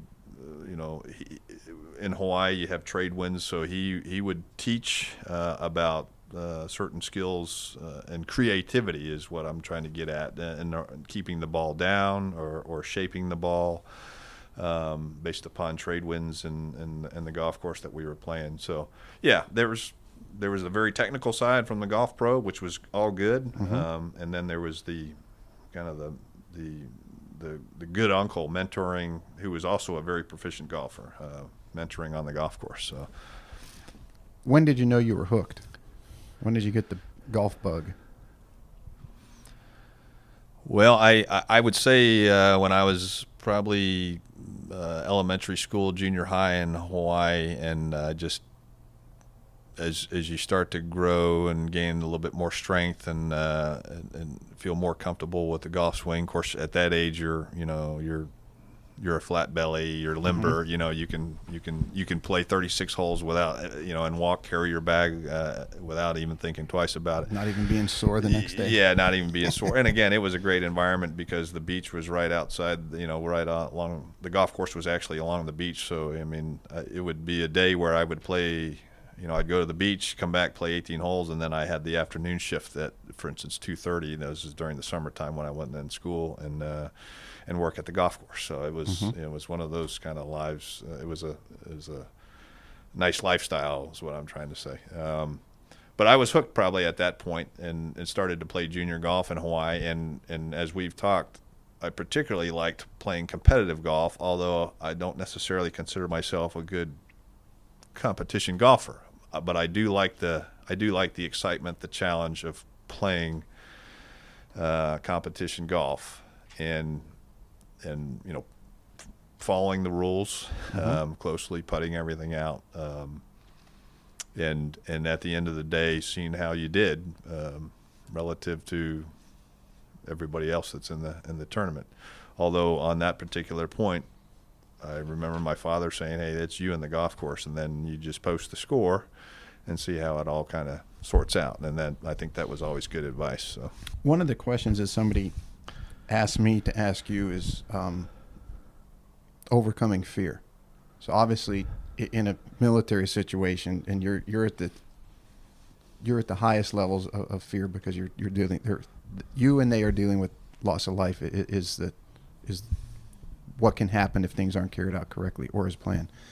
But in golf, there is a fear. Or let me back up. So that's something that I'm assuming is dealt with, or processes are in place and how to deal with it and so forth on a military side. If that is the ultimate consequence of an action, I would have to assume that how you deal with that fundamentally can also be used in golf. So for example, if it's a beginner and they're afraid to hit over water, or they're an accomplished player and they're in a tournament and they're afraid to hit a shot because they know they're somewhere near the lead. Since you're a golfer and you have played competitive and you've obviously been in very important situations in the military, can you speak to how the military might attack is a bad word, but I'm going to say deal with fear, and then how you would use those principles in golf? How do you address it? Sure. I'll first say that I spent over 30 years as a Marine. A very small portion of that time is actually in combat situations where you would experience that type of, your awareness and your attention are such to that extreme, if you will, or and even fear. I mean, I don't think anybody that performs those type of duties would say that there hasn't been time where they weren't a little anxious or fearful. And our history, our military history, is replete with examples of, it's everybody experiences those emotions. It's just what you do when you do experience them, and then that gets to training and your personal discipline, and it gets to your personal faith and values and things of that nature. So, but to to draw that, a very small percentage of that time and correlate that to, for instance, a tee shot in a very tight fairway with water, and perhaps you're playing, you're having a pretty good round, and all the thoughts that go into your head about how you don't want to spoil that round, and that can add anxiety and generate perhaps some fear. I think you address that in very similar fashion. You fall back on some routines that hopefully you've instilled. One, not only mentally but physically. So mentally, you're giving yourself a positive thought. You've picked a target out in the fairway. You're focused on that target. You understand that there may be water left or water right, and there may be some hazards on the golf course that you don't want to hit it into. But that shouldn't be your last thought. Your last thought ought to be the target that you're trying to, that you're aiming at, that's going to put you in the best position. And I do believe in that type of mental process. And let me just a quick correlation to how we train young Marines. It would be too easy. We pride ourselves. The Marine Corps prides itself in having the best marksmen in the world. And one of the things we teach every young Marine to shoot the service rifle, and how we coach them and teach them is through that positive reinforcement. It's too easy to say, "Hey, you're jerking the trigger, or you're manhandling the muzzle," or that's not necessarily the most productive way of teaching somebody. Really, the approach is, I want you to squeeze that trigger slowly into the rear. I want you to take a deep breath and pull that trigger on the natural respiratory pause. And I know this is a lot of technical stuff relative to marksmanship, but just and how that's delivered from a coach to a young Marine is important, and I think how it's delivered within your own head when you're on a tee box is also important. I want you to, you're thinking to yourself, once you believe that you've got the right stance and the right grip, and that you've taken a couple deep breaths because this is maybe a little bit more anxious moment on the golf course than what you've experienced in the last couple of holes. Now you're telling yourself, there's my target, and I want you to take the club back in good tempo, not rush it, and then just put a natural good swing on it. And that may be the difference between hitting the ball somewhere close to your target and completely, self-imploding and snapping it left or cutting it right and really being in a tough situation. So I think I definitely think there is a correlation there. On the golf side, it's you, and it's your mental thoughts, internal. I mean, you're not saying these things out loud; you're thinking them, and you're going through your kind of mental checklist, that second nature, that intuition, that pattern recognition of what you believe is going to allow you to hit the best shot that you can. And then at some point, you just have to relax and commit, and put the best swing on, and then you live with the circumstances of the consequences of your actions in that regard. So it all goes back to focusing on the mission, or focusing on what you want to, and you're not looking at variables that are there to distract you, which is kind of what architects do, right? When they build a golf course, they're going to put things aesthetically in certain strategic places that get you focus on that instead of what you're looking to accomplish. Right. Yeah, and it never ends. Golfers at the highest level. How often do we step on a tee box and look at how that tee box is oriented, its right. attitude, and if you assume it's going right down the middle of the fairway, you're going to be wrong on more occasions than not. So, yeah. Is it harder to improve as a soldier or a golfer? I would say as a golfer, yeah. I certainly would say now as a golfer. Yeah, I think the terrific thing about golf, and the challenging thing about golf, is that it's individual. It's all you. I mean, everything relies upon you and your ability and your thought processes and your understanding of the game. And the great thing about military organizations, or organizations in general, that consider themselves good and lead and take care of their people, is that you have that organization to help foster and promote standards and reinforce the desired behavior and take care of people and get the mission accomplished. So you have the strength of the organization, right? And everybody contributes to that, or should contribute to that. on the golf course, as we all know, and particularly in competitive golf, when you step up on the first tee, it's you. And I think that's also a part of the most rewarding aspects of golf, is that it's you. So when you do play well, you know, that's always a very rewarding feeling. And when you don't play well, I think that's why golfers, you know, so self-deprecating. Yeah, I think golf certainly teaches some humility. Oh, there's no doubt about that. Yeah. Obtaining success. But in doing a number of interviews and talking to a number of different people, there is a distinct difference, and of course this would be in the military as well, where you're starting in basic training or boot camp, and you're getting into tactical situations. But obtaining success versus dealing with success, and the differences in the two. That's a very fine line, and I just bring that up kind of as a preliminary to the question, is how do you, as a leader in the Marine Corps, and you have men and women under you, and you have a successful strategy or plan or battle that came out, how do you keep them humble enough to continue, and that you don't let their ego get too big, you don't let them feel 100% fulfilled, or else that could be detrimental to the next mission? Well, I think in the military life, and particularly, you know, my experience as an infantry Marine, is that when we've accomplished something very well, when we've accomplished the mission, and I'm proud to say that the commanders that I work for, and hopefully I would like to think that my Marines would say the same thing, is, you know, you're accomplishing it more times than not, because one, that's mission accomplishment is everything, and it gets to all our previous conversation about preparing and putting all the right resources to include people in the right positions to set the conditions for success. Just in the military walk of life, and again as an infantry Marine, as an infantry officer, the requirements are demanding enough that when you accomplish the mission, you know there's going to be another set of requirements coming down, and that, I think, naturally keeps you humble. You take great reward in your accomplishments at that time. You take great pride in your fellow Marines and in your competency and your proficiency and professionalism as an organization.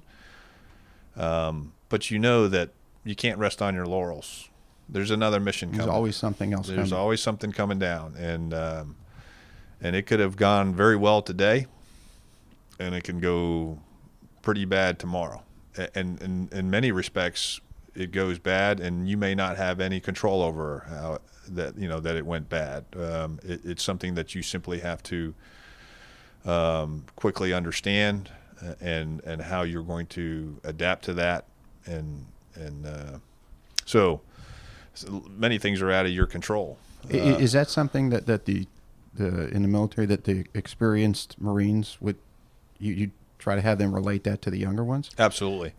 Because in golf, you really have to learn that off experience. Okay, so let's say you won a tournament, you think you're going to go to the next tournament and just play just as good, and then you miss a cut, or you play horrendous, you come in bottom of the pack. I think golf, you have to. People will tell you that, but you're not going to understand it.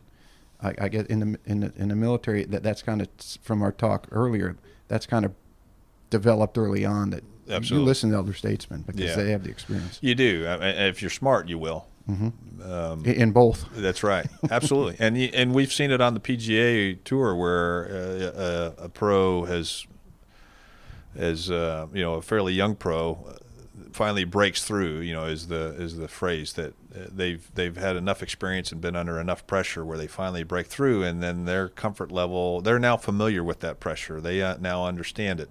There's always uncertainty, and that's something that we talk a lot about in the military side of things, is that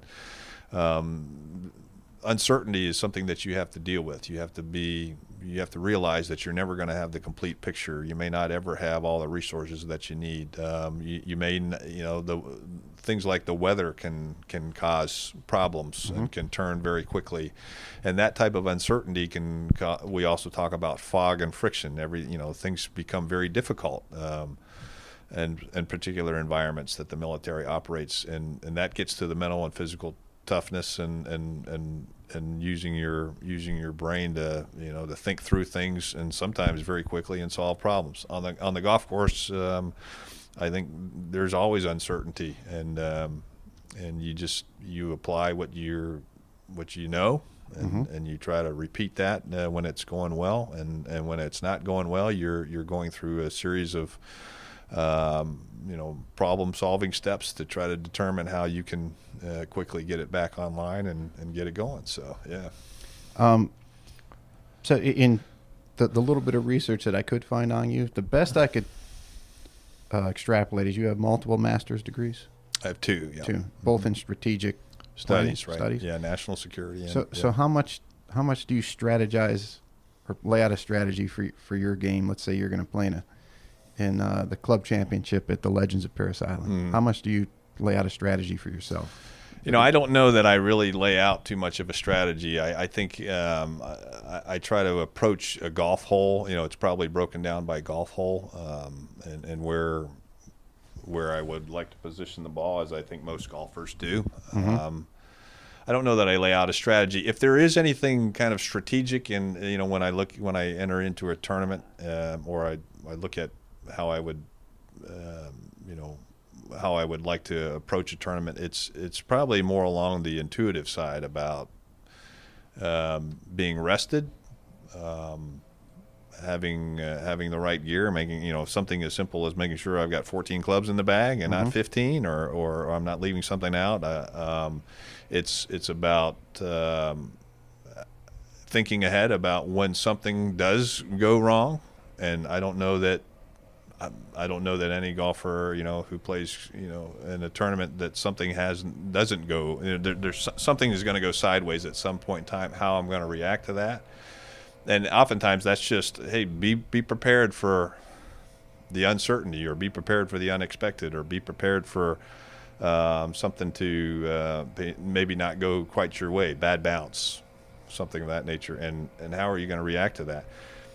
And it gets back to that gentleman Cully, that in terms of your composure and your acceptance of the game. You hear that a lot on the tour as well. I mean, I'm gonna, you hear pros talk about, I'm gonna take what the golf course is willing to, give right. me. You can't control it. It's not. You can't be perfect in this game. Right. You can go out and for the pros, they go out and make a lot of pars and perhaps not as many birdies as they would have liked, and in some cases maybe the birdies are coming in floods. Who knows? But they're going to take what the golf course gives them. And what that really means to me is that they're going to apply their best skills, their best talents, and maintain their composure. And just, you hear the term, I'm just going to be patient, and all that makes sense to me. So if there was any strategy, that it's probably along those lines. So let's go on to another section, and that's what you're obviously very, very accomplished at, and that's leadership and trust. And I printed off again what limited info I could find on you. Your current position, you're Vice President of Administrative Services, Technical College of Low Country. But as I looked at some of the things on your LinkedIn profile, Chief of Staff, you're a leader in U.S. AFRICOM, if I get that right. Right. Assistant Chief of Staff, you're Chief of Special Operations Division, you're Chief of the 2nd Marine Division, Commanding Officer, Executive Officer, where you're always leading, directing, another commanding officer, another executive officer. So you obviously have been a leader for a very long time. In my opinion, leadership requires two things, followers and trust. And you don't get one without the other. So if for this section, for someone out there who might be wondering, well, what does this have to do with anything? Okay, so you have player and caddy, you have teacher and student, pros and assistants, parents and children.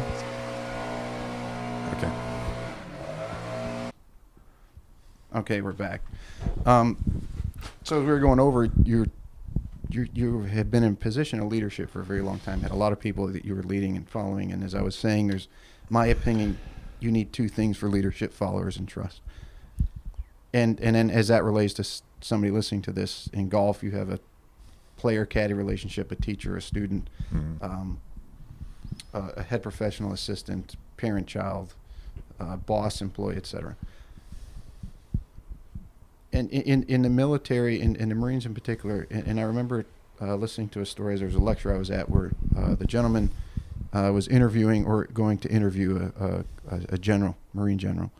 And at the time that the general was running about 15 minutes late, and his assistant came in and told this person, they said, well, the general's running late, which is unheard of for Marines, right? Always on time. I can't speak about generals, though. I know they have very busy schedules, so yeah. So as the story goes, when the general did come in and he apologized and he said, well, we have an issue with a young man that fell asleep while he was on his station post. And this lecturer said, well, excuse me for asking, but is that bad? And the general went on to tell him said everything that we do is built off of trust. And if we have a breakdown of trust, the whole system comes down. So if you could just speak, obviously you're a very accomplished leader. You've led men and women into battle and so forth, and led them in all categories. Just like to kind of get your thoughts on the best ways to be a leader, the best ways to develop trust, because that resonates in everything that we do, golf, life, military, any business people out there that might be listening, etc. Mm-hmm. So if you can just speak to your experience on that topic. Well, the example of the Marine general being a few minutes late because of that type of issue, that I could completely understand, and frankly, that would be what I would expect the answer to be from that Marine. Forget about the fact that he's a general, whether he's just the fact that he's a Marine. That's mm-hmm. what I would expect. Trust goes hand in hand with personal integrity and responsibility, and using that example or that scenario where a Marine falls asleep on post, which is a incredibly egregious error on that Marine's part. Some may embellish, okay, you fell asleep on post, but if that Marine's falling asleep on post in peaceful, North Carolina, that is certainly an egregious act. If he's falling asleep on post in Fallujah, Iraq, or in Al Anbar province, Afghanistan, that can mean the lives of his fellow Marines. Mm-hmm. Because that Marine has been entrusted with standing that post and staying alert. All Marines understand 11 general orders. I won't rattle those off right now, but within those 11 general orders are principles and standards to live by, and many of them relate to security and the trust that is put in an individual in that type of situation. So coming back to the broader point about leading people, I absolutely believe that in order to be an effective leader, you have to instill trust in those that you're leading. They have to have implicit trust in you and your actions, what you say, what you do, the example you set has to support that trust and that confidence in your abilities as a leader. And it goes both ways. And a leader has to trust that in the case of Marines, and I think this goes across many organizations and military organizations, the leader has to have trust and ensure that those that they lead understand that they're trusted. Young Marines need to know that their leaders trust them to do the right thing at the right time for the right reasons, and just as they trust their leaders to do the right thing at the right time for the right reasons. So trust is absolutely foundational, and it gets to personal integrity, as I mentioned. It gets to the core values of honor, courage, and commitment of the naval forces and the Marine Corps specifically in my case. Those that are led need to trust their leaders, and the leaders need to trust that those that they lead are committed to the organization, are going to do the right thing. And I would even take that, some of the really kind of examples of trust that resonate with me are when, again, very serious situations where I'm looking at Marines that are junior to me, and maybe not by much. I'm looking at, for instance, an operations officer that is on my staff, and he's telling me something, and there's uncertainty. Uncertainty abounds, but he's giving me the best information he can, and I trust that he's giving me the very best information that he can in order for us to be able to move forward with the mission. And again, there's things that we don't know, but what he's telling me is the best that he can offer or she can offer, and we're going to move forward based on that. And they need to understand that we're going to make decisions based upon the information that they're providing me. Mm-hmm. I'm going to make decisions based upon, and that's where that trust comes into play. I don't think you can have effective organizations without trust. Oh, I agree 100%. Trust gets to how we treat each other. What value we put on each other's contributions to the organization. What value we place or we put in our people just as human beings. So integrity and trust are very closely linked, I think. Mm-hmm. Yeah, it's almost mind-boggling to look at some institutions today in our country, around the world, and you look at how there isn't any trust based off what leadership does. The rank and file, so to speak, does not have trust going up, and there's no protection, and either way, and it's been totally diluted, and it almost makes you wonder if people did just the simplest things, like you just said, the integrity and the honor and so forth, where would humanity be now? Look where we are now. It's a great place, but where could we be if more people adhered to that? Well, and I think, the larger the organization, the further away leaders get from where the organization is actually carrying out its mission. And if you're not aware, if you don't remain aware of that, if you're not cognizant of what can happen, that detachment can cause problems. And frankly, I think organizations that run into problems have leaders that become more, there's no interest like self-interest, that old adage, and they become more interested in what they're getting out of the organization than what the organization's mission is, and how the leaders are taking care of the people of the organization, which are actually executing the mission or supporting the accomplishment of the mission.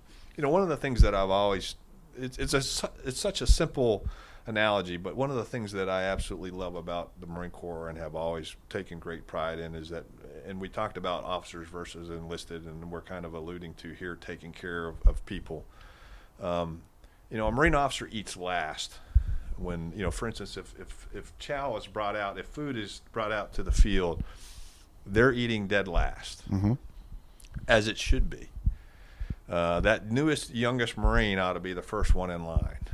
But the fact of the principle is that those young Marines, if I'm a rifle company commander and I have 180 Marines, and the mess chief happens to bring out hot chow one day when we're out training for several days, that company commander is eating last. His lieutenants are eating before him. Our staff NCOs, staff non-commissioned officers are eating before the officers. The sergeants are eating before the staff NCOs, and those young Marines are eating before everybody.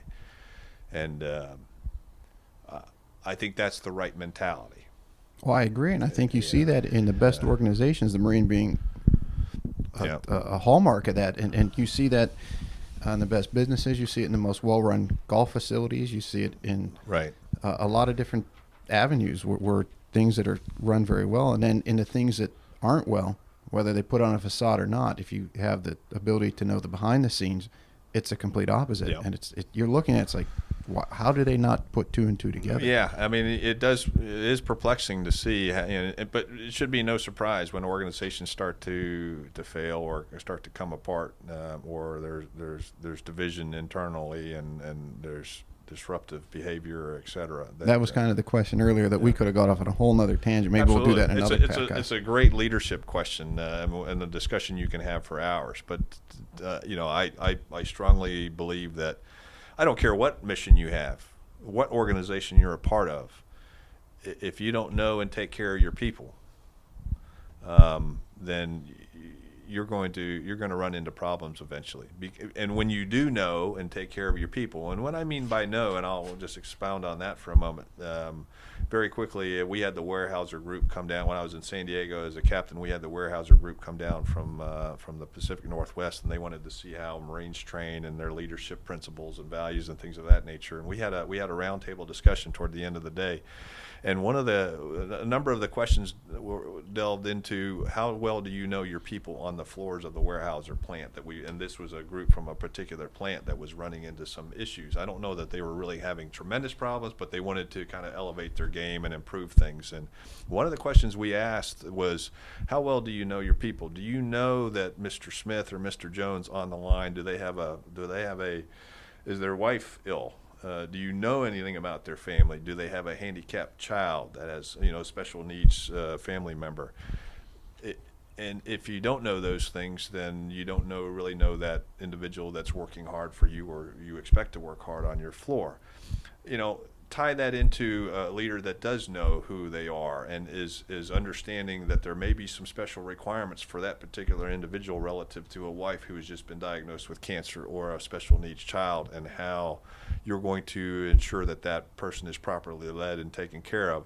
And my experience has been is that when people know that they're being taken care of, when somebody cares, they'll run through walls for you. Mm-hmm. They'll do great work for you because they are proud and find reward in being a part of an organization. And frankly, I think this is particularly rewarding for leaders is that they feel that they have leaders that care and they'll demonstrate initiative and proficiency and work an extra hour because they're committed. The mission is the mission, but they're committed to, they don't want to disappoint, or they want to make sure that they, in some way, shape, or form, kind of show their appreciation for being a member of that team and having a leader take care of them. So that loyalty goes both ways, and I think it's incredibly important. Yeah, I think not to get too far off the subject, but today's corporate or business world gets away from that. And I remember listening to Sebastian Junger. And I think he did the documentary with Rest Repo. Yeah. But in one of his lectures, he was describing how, especially people in the military, when they get out and they go into today's corporate world and backstabbing for more or less for advancement, and that they don't comprehend that culture. And some people will even take time to go into like the Peace Corps. And now you're going to an area where everybody has to rely on each other and you need to help and so forth. And they quickly come out of that PTSD because now they feel safe. They don't feel that threat from the person standing next to them. I think, and again, like you said, not to get too far off afield on the main topic here, but I think military. LinkedIn is a great resource to be able to read about folks that are transitioning from active duty military, many after many years in uniform, and what they find when they get out to the business corporate world, et cetera. And I think they search for a sense of purpose and that esprit de corps, or that cohesion. And oftentimes I think they're not disappointed, perhaps, although some probably are, but they're finding that it's not quite the same, and that's not to disparage any organization or any walk of life. It's just to say that I think it speaks to some of the great reward that comes through military service if you're so inclined to do that, and if you do it for many years, you become accustomed to a sense of selfless service, or you should, if your organization is doing what it needs to do, and you get accustomed to that spirit of teamwork and this is a team effort, and I think incredibly important to have that in an organization. There was a great book written on that, and I think there's a website and an organization called Small Giants, so companies that choose to be great instead of big. Mm-hmm. And it is a chapter after chapter of businesses, usually privately owned, that their goal is to do something with the employees that might keep them from going to a bigger level, but that's not their sole purpose. And If you get a chance, I'll send you that one. And I bet you key to each of those organizations is a leader or a small group of leaders that are the catalyst for change or for promoting that type of atmosphere. And I think when it can spread like fire. I mean, you can start to attract the right people, or the people at least that believe and want to be a part of that. And that's really where you see those organizations take off. And you're right, they may be large in size, but they feel like small organizations because of the spirit and the camaraderie, the culture. The culture of the organization. Absolutely. So. On trust, you were how many years in the service? A little over 30. Okay. What would Colonel Smith tell? I'll say PFC Smith. I know you didn't say Second Lieutenant Smith. And and since we're out on trust, would Second Lieutenant Smith trust what Colonel Smith was telling him?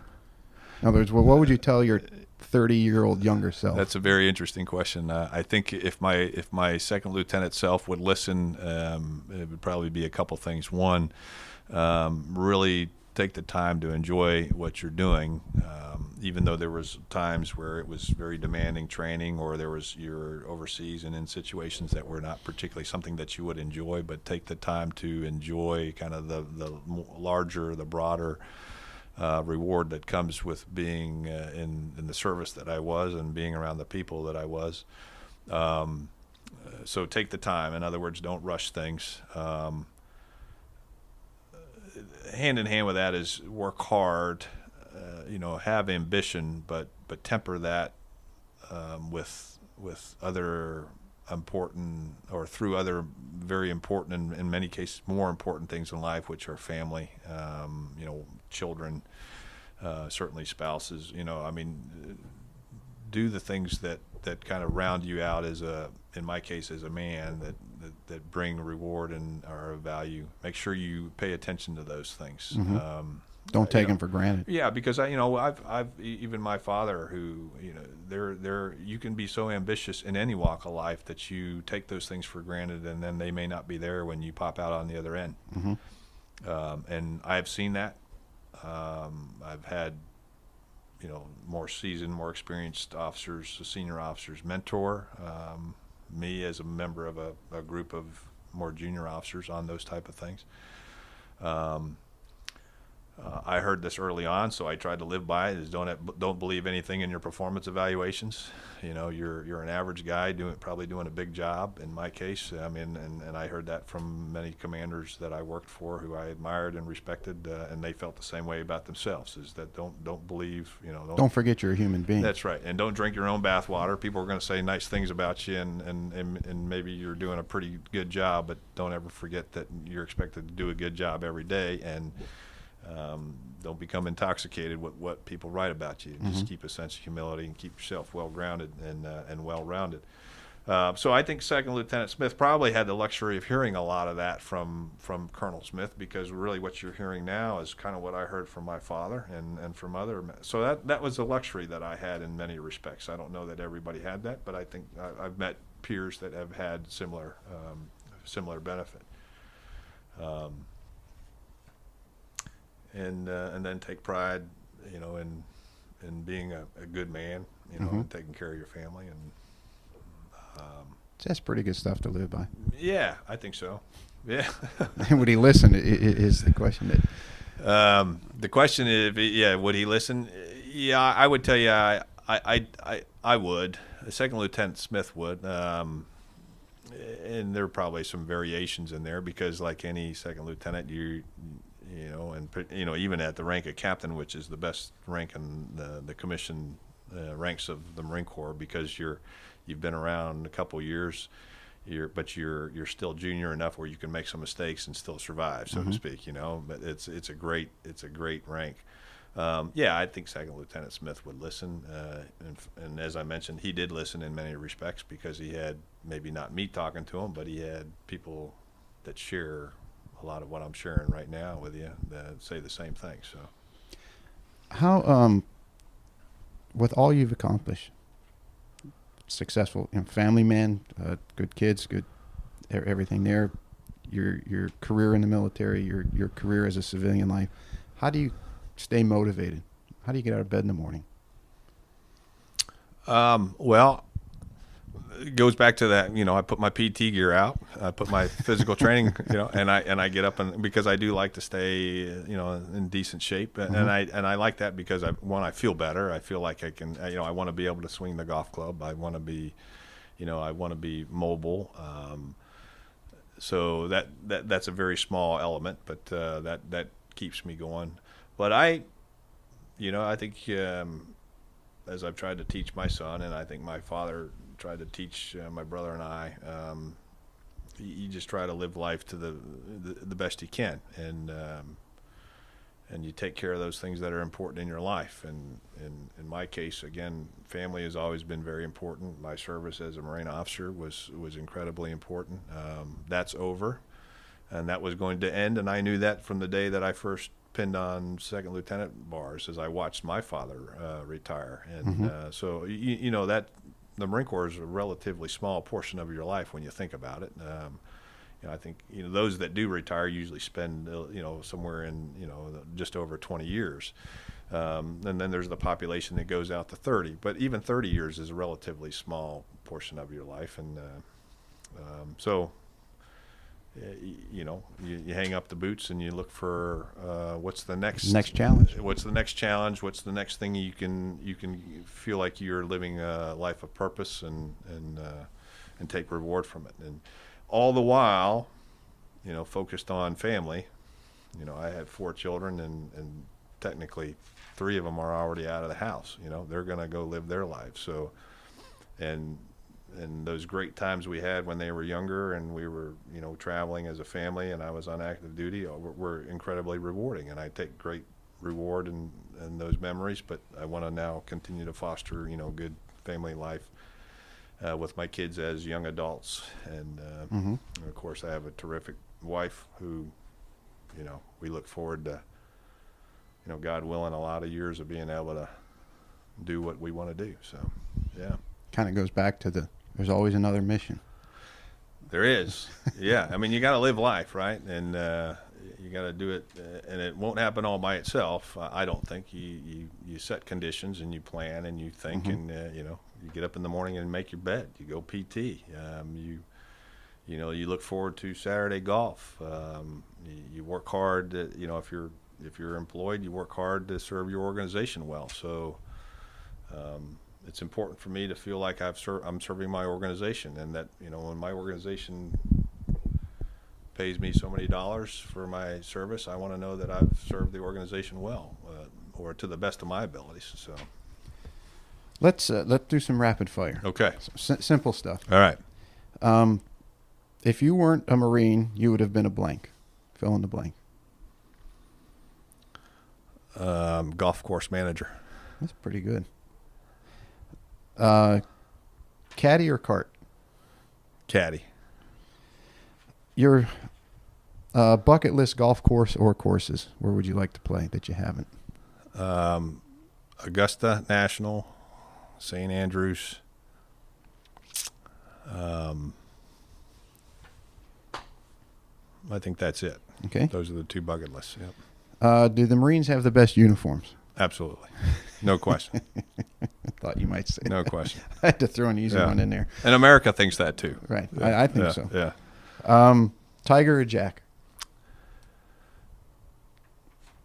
Tiger. All right. How many presidents have you met? 2. Which ones? President Bush and President Obama. Pretty cool thing, I'd have to imagine. Yeah. Yeah.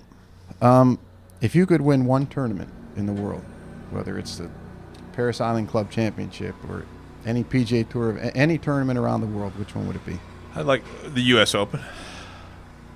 Why does that not surprise me? Yeah. Best advice you were ever given or that you would give your kids? Be a good man. And the last one, if you had one mulligan in golf or life, what would it be? Or would you even need one? Yeah, that's an interesting. I know it's rapid fire, so I would simply say, not how I try to live my life. So no regrets. From failures, I learn, and probably have the greatest learning. And from triumphs, I take a great deal of reward. So.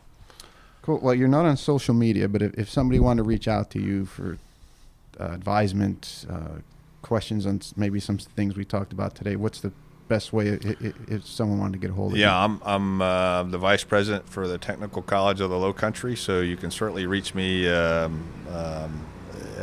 asmith@tcl.edu, which is found on our website. And if anybody has any interest out there in the technical college and what programs we provide, if you have young adults and kids in high school that want to take a look at our educational programs, it's a great opportunity here in the Low Country. So perfect. Yeah. So I think after this talk, there was a lot of questions on, and yourself, we talked about that, but a lot of other people have said, well, the correlation between the Marines and golf. I think after today's discussion, I think those questions have been answered. I can't thank you enough for taking the time, your service, your family service, all you've done for the country and helping the men and women that you've led. Thank you very much. Thanks, Pete. This has been a lot of fun, and I fun. greatly appreciate the opportunity. So It's been awesome. Thank you. Thank you. All right, everybody. Thank you so much for listening to today's show. If you enjoyed it, you can find more information on today's episode and other topics at golf360.blog. There you'll find the show notes and links related to this episode, as well as any other episode that we've done so far to date. If you're interested in improving your game and would like to learn more from yours truly by taking a private lesson, a half-day or multi-day school, club or putter fitting, you can reach me through the blog site or by email, pete@golf360.blog. So some of you may be asking, what is the golf paradigm? All you have to do is click on the homepage while on my blog site to discover how you can start playing better than you ever thought possible.